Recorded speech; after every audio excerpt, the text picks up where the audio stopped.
Hello, everybody, and welcome back to Nubeva's channel. Today, we have a special video for you guys. But first off, we're sitting here once again with Randy. And Randy, how are you doing today?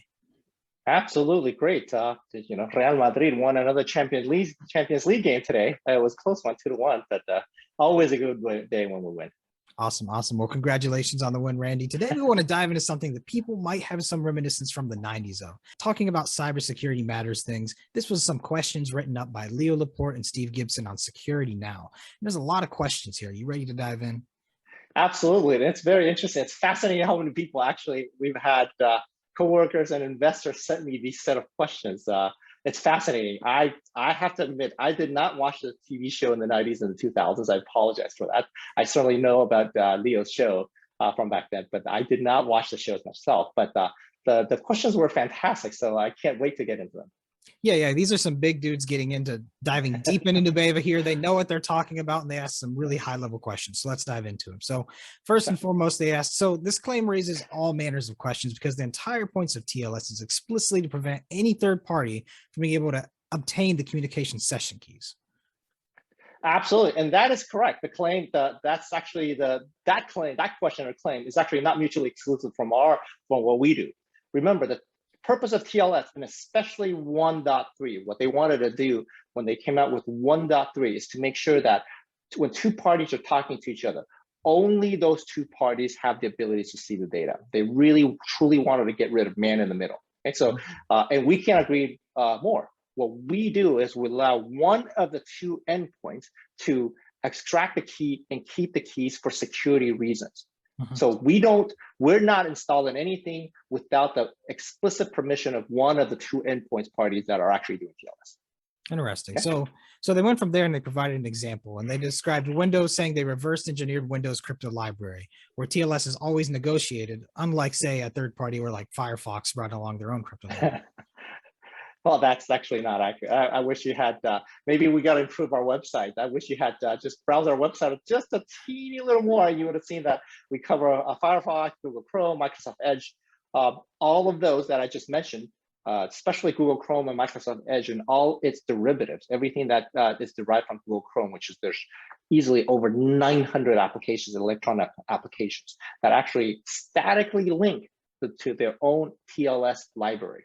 Okay, and so you can Google that. And so the fact that we work not only with Windows, or dynamic libraries, we actually work with explicit statically linked libraries. And that domain covers a lot of different things. It isn't just applications, but also TLS, but also SMB. Encryption that actually is happening in the kernel. It's actually not just an application that we're talking about.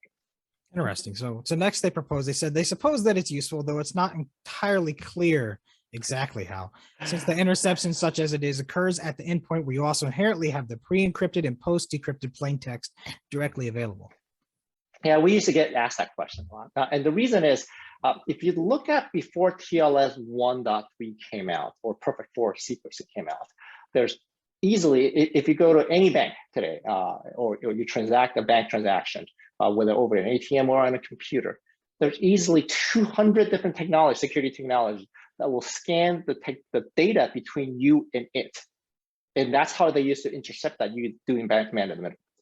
In our case, what we allow is for those applications to continue working from a cybersecurity standpoint with TLS over 1.3. Without us, if you had the pre-encrypted and post-decrypted plain text data, well, transferring that out from your endpoint still takes, let's say you were doing just e-commerce on your computer. Well, by taking that pre-encrypted data out, you've now doubled your entire internet connectivity or internet networking. And people are just not going to be very happy with that. When I'm watching Netflix, I'm already sometimes if it glitches, I'm kind of complaining. If we're doing Zoom, I'm already complaining. Imagine if double that amount, and clearly if it's pre-encrypted or post-decrypted, you got to then re-encrypt it again.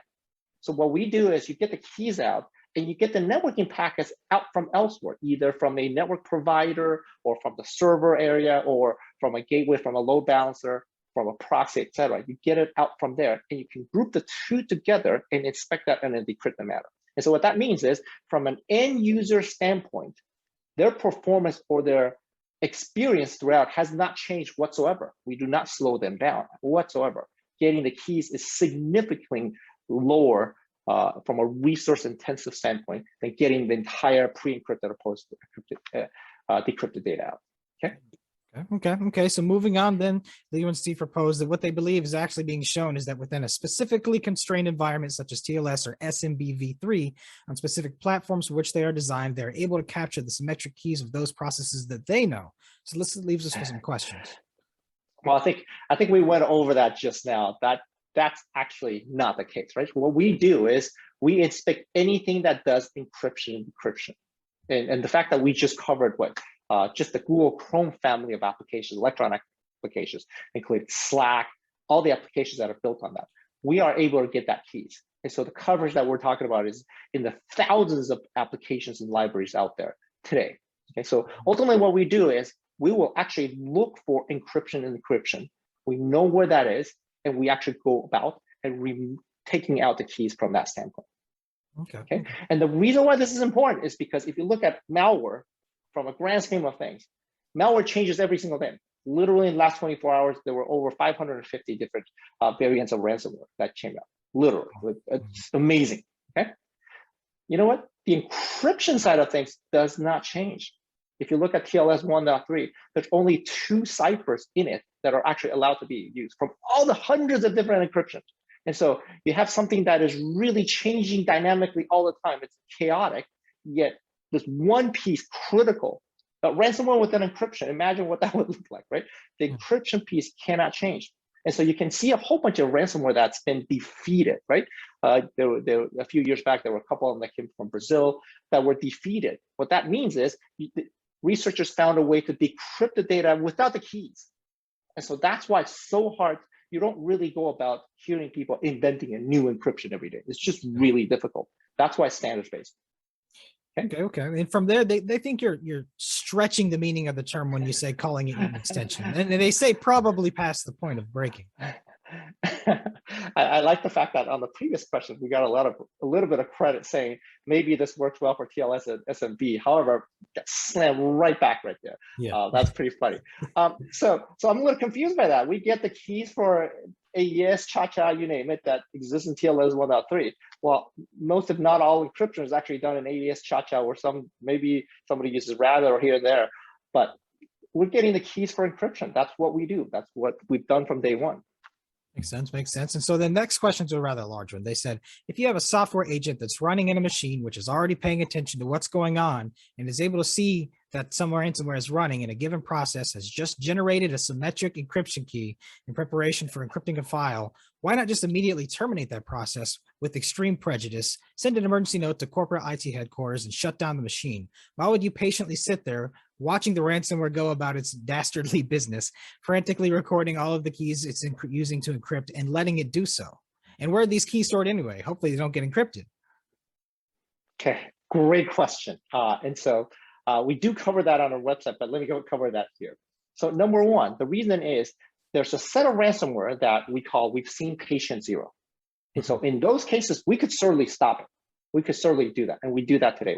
But that's really not when people come to our technology. That's what even though that would stop a lot of different things, probably 80 to 90% of the problem. What they're really attracted about our technology is the fact that we can get the keys from ransomware we've never seen. Okay, and so what that implies also is if we start getting keys for ransomware that we've never seen, the reality is if a customer or a user forgets to whitelist some application we've never seen, it's not Microsoft Office, it's not Google Chrome, it's an application they built and it encrypts things. We may get the keys for that without actually knowing whether it's truly ransomware or not. So in other words, if we went about the business of trying to stop it or remove it, we could actually have false positives. And so that's why the concern is. That's the front part of it. The back part of it is it's actually better if the ransomware is encrypting. We certainly would inform IT and tell them, hey, you're now getting the keys and you can start doing that. But we really wouldn't want to have a response then and there to actually let the ransomware be able to adapt as they're developing the ransomware to know, we got the keys and we stopped you. So there's actually a benefit to letting it think it's actually successful while we're actually addressing it and being able to restore that. Okay, but the most important reason as to why, as of today, we don't go out. We certainly notify IT, but we don't go about stopping it, is because we're not 100% sure it's always gonna be a ransomware. We're most of the time, if we see patient zero, if it's any of the ransomware that's been around, sure, we can do that. And some other people can't do that too. But what we do uniquely is we detect the keys, any encryption keys for things we've never seen before. Okay. So like, where are these keys stored anyway, and how come they don't get encrypted? Yeah, so that's an excellent question. There's actually two ways or multiple ways about this. The first way is obviously just like we do it for TLS and SMB. We will export that key encrypted in a way to the customer's preferred database. Okay, and so that is exported from the system. And because keys are much less than the total amount of data that is being ransomed, that's a very low resource intensive method. Now, if for some reason the networking is actually disabled, which would be very unusual. Ransomware likes to act with the networking continue working because that's how they spread. But let's say somebody's on a plane and ransomware gets hit, right? And they don't have network connectivity. Right? So what we also do is we'll actually put it inside the hard disk or file system in a manner where ransomware typically will not go and encrypt it. Now, obviously, that part of it becomes a cat and mouse thing. Yeah. But remember, most successful ransomwares will not encrypt what it considers a DLL or something that the system is required to run. Because the last thing they want to do is accidentally reboot the system. Okay, so they want to continue working it, they want to continue functioning, and they want to continue encrypted. So there's a lot of different locations one can put data into that ransomware will not go encrypt. Now, obviously, that location is in some location that a user typically can store their data. And that's the dilemma of it. Interesting. Okay, so from there, last question here, they said a symmetric key has no structure. As we know, it's just a block of 32 bytes of maximum entropy random binary data. That's a mouthful there. That from the perspective of an outside observer could be anything. It's only if you know precisely where it is that you could know what it is. Unlike a certificate, nothing identifies it as being a symmetric key. That's why the only way I can see this working is with a highly customized and targeted agent. So calling me skeptical about the ability for this to be made into a generic ransomware solution. Oh, great question again. Obviously, the market will prove this out very quickly, given how the demand that we're seeing. But remember, coming back to the technical side of things, symmetric key, the way one does encryption has to be done in a very specific manner. The minute you start deviating, you can have keys that are different. You can have nonces that are different. You can have default numbers that start up the encryption differently, right? So you can use other defaults besides what the encryption standard, AES or Chaka have. You can start with other ones. But the reality is when you start doing encryption, the instructions and the repeatability of what you're actually doing is very, very well defined. You can't really go off from that. And that is what we do. We look for that. And that cannot change. As soon as you start changing that, you've changed the encryption. And as soon as you change that encryption, well, now you're right back to what was happening 2, 3, 4 years ago when ransomware wasn't nearly as big of a problem because every ransomware thought they would go about creating their own encryption. Right? So a great example going back just a few years ago, right? So when WannaCry was actually out, everybody kind of like, oh my God, it encrypted a whole bunch of things. And a few days later, researchers actually created a way to decrypt everything without the keys. You can Google that. This is actually well covered. And so the issue there is somebody was using almost standard base encryption, but they deviated from that. And so the minute you start doing that, well, boy, you better be really good at creating encryption. And frankly, if somebody's really good at creating encryption to the point where they can standardize encryption, they probably can make a substantial amount of money without going into ransomware. Very good point. Very good point, Randy. Well, guys, listen, very appreciative of these questions. Healthy skepticism is always appreciated. We look forward to, hopefully you like these answers. And if you have any more questions, don't be afraid to send them over to us. And thank you everyone for watching. Randy, any last words before we go? Yes, thank you again. I really enjoyed actually addressing those questions, especially the sheer amount of folks that actually sent me this. I think that's just that just goes to show all the TV shows from the 90s, people still watch them, people still follow them. It's actually fantastic. I'm very interested. That's true. That's true. Very happy to get the questions, guys, and stay tuned. We'll get you another video soon. Randy, have a wonderful day. Thank you. You too.